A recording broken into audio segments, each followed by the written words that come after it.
Good day, ladies and gentlemen, and welcome to our webinar on practice, practice, practice. Now, there are probably as many Forex strategies as there are traders, but not all Forex strategies and trading plans are created equal. I suggest to you that you find some strategy and then build a trading plan around them. There are a plethora of Forex strategies available to you, but I also encourage you to create your own Forex strategy. Please do not just find some strategy online that gives you step by step and tells you do this, do this, do this, do that, and do that, and trade from it. You will lose your money. You will lose your investment because no trade is identically the same. And unless you know the strategy inside and out, unless you've tested it and made it your own, you're basically following a whole bunch of remote steps that might work and might not work. And what happens is some of the things that the person who developed the strategy didn't tell you, not intentionally, but just couldn't fill in the space, you don't understand, you don't look at. So make sure you create your own. So when you build and test your own strategy, you are the master and you understand all the ins and outs, and you are not just trying to duplicate someone else's thoughts. I always encourage traders to develop their own Forex strategies. That's time permitting.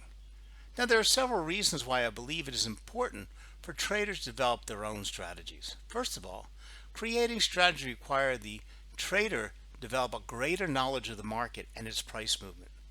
Secondly, when one develops their own Forex strategy, they turn it into how the strategy, or they're tuned into how the strategy works and what will cause it not to work, and they will be in a much better place to make adjustments when needed. Even if you trade someone else's Forex strategy, test it thoroughly, and in the process you make it your own as you learn the ins and outs of it, possibly adding your own twist. Now, this of course is the consuming part, but it can be fun. For me, the real fun is testing out what I come up with. Before we can test, we need an idea. How do I generate ideas is by watching my charts. When I see a particular move that happened that I see I could have made profit in, but I didn't trade it because I didn't see anything going on, I look back at the chart and see what could have alerted me that there was a potential trade here. What would have alerted me there's a potential price move? And then I backtrack, trying to figure out what would have worked best.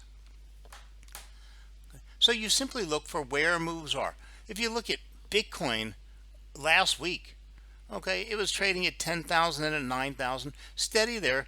It had gone up, and it was being, touted as the safe haven. Then when the coronavirus got really bad, Bitcoin plummeted. Okay, and it fell from the 9,000s all the way down as low as about 3,500. Then it's recovered back to the 5,000s. But I did not see that move at all. I saw it after it started to happen, but I also didn't see how low it was going to fall. So now I've been looking at the charts, trying to figure out how in the future I could come up with this and see these potential problems. What would designate or give me an opportunity? And then when I do, I will have my digital coin or my digital asset or my Bitcoin strategy. Now, it might only give me a price alert. It might just say, hey, look, something's happening here, because we have to decide what type of strategies we want. See if the strategy worked on recent movements and look at 20 or more trade signals. Don't just say, look at that, it would have worked then, and then go on forward. No.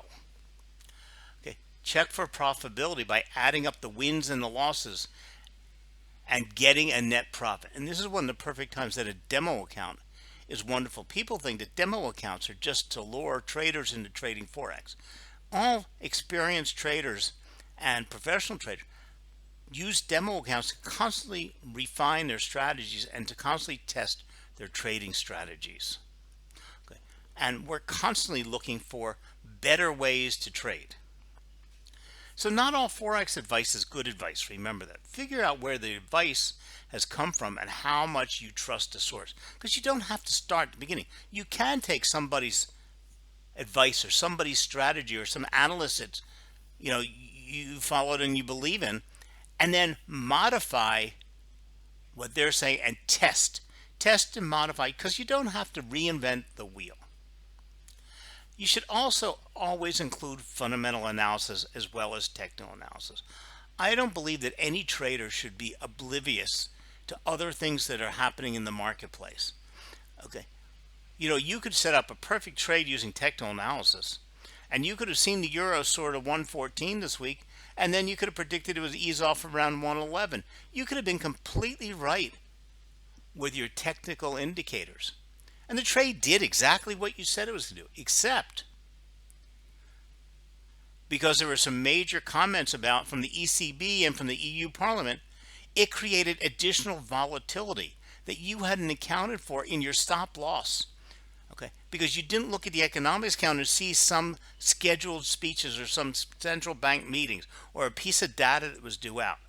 So you made the right trade, you set it all up right, it ended up where you thought it would be, but you could have waited till after the ECB speech, or you could have moved your stop loss down farther. So remember, you should always look at fundamental as well as technical. Like, I don't ever not look at a price chart. And looking at a price chart is technical analysis. I don't ever consider anything in fact, my charts always have support and resistance on them. They always have chart patterns because I don't use any other technical indicators. But they're constant because I'm constantly updating my charts. Okay. So having some type of process, like every morning I get up, I look at the economics counter. I look at my charts for the assets I trade. I update my support and resistance. I look to see if a chart pattern. I take a real look to see if I have any candlesticks that might be giving me some setup, the base. If I'm trading an indecision candle, if I see a setup coming, I see something happening. Okay. But then you have to decide what you want to accomplish with your strategy, because it's not one strategy for everything. Do you want trading signals? Do you want entry points? Do you want exit points? Do you want to be able to set your stop loss and take profits? And remember, risk, risk, risk. It's all about profit and loss, risk and reward. And you can only do all this if you limit the markets you trade in. Too many people want to trade so many markets, so many assets. You can't spend the time getting that you need on all of your charts and to understand all the assets when you are busy chasing all these kind of assets in all different fields. Also, figure out what technical tools you want to use. Like I said, I use chart patterns, support and resistance, price levels, and certain strategies that will give me entry points and exit points. Okay, I always have trend lines on my charts. Okay, but if you want to use RSI, you want to use commodities trade index, you want to use MACD, that's fine. Understand them. Understand your moving average. Decide how you're going to correlate all these together. So like I have what I call my triple header strategy, which I teach in class sometimes, which is using support and resistance, trend lines, and Gann fans. That's one of my strategies. I have lots of different ones, but you also want to refine your inputs. You want to decide what inputs fit your type of trading stuff. Are you looking to set up a trade that you can be out of in an hour? Are you looking for a trade that'll last all day? Or do you want to make quick profit in the next 15 minutes? Okay. It's all important based on how you want to trade, who you are. Then you want to set up your buying rules. Okay, if I enter this, what will my risk reward be? At what point will I enter the market? I mean, if you want, watch my video on indecision candles or on trading triangles, and we'll show you step by step in those how you would set up your buying rules. At what price will you enter the market? What will trigger your market entry into the market? Where will you set your stop loss? Okay, where will you set your target point? You can look at my indecision candle strategy. You can look at my 1, 2, 3 simple strategy. You can look at my triple header strategy. All of those videos are online, right here. But easy to see. Always, like I said, support and resistance. They will help us set our take profit and our entry and our exit points and calculate our risk. So many traders consider price action have a special relevance when identifying support and resistance. The market has actually traded this asset at those levels.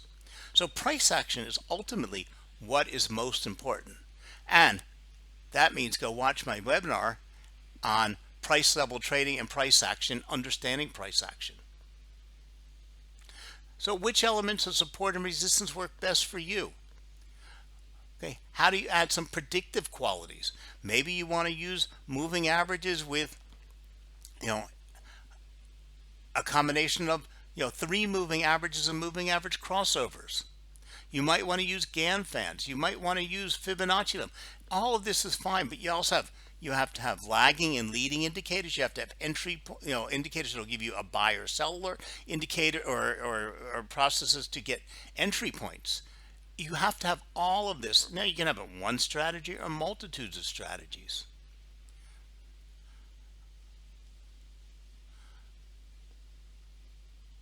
But now we have the beginnings of a thought process to build a strategy. Bollinger Bands makes a good addition to anything. Riding the bands is a great way to trade.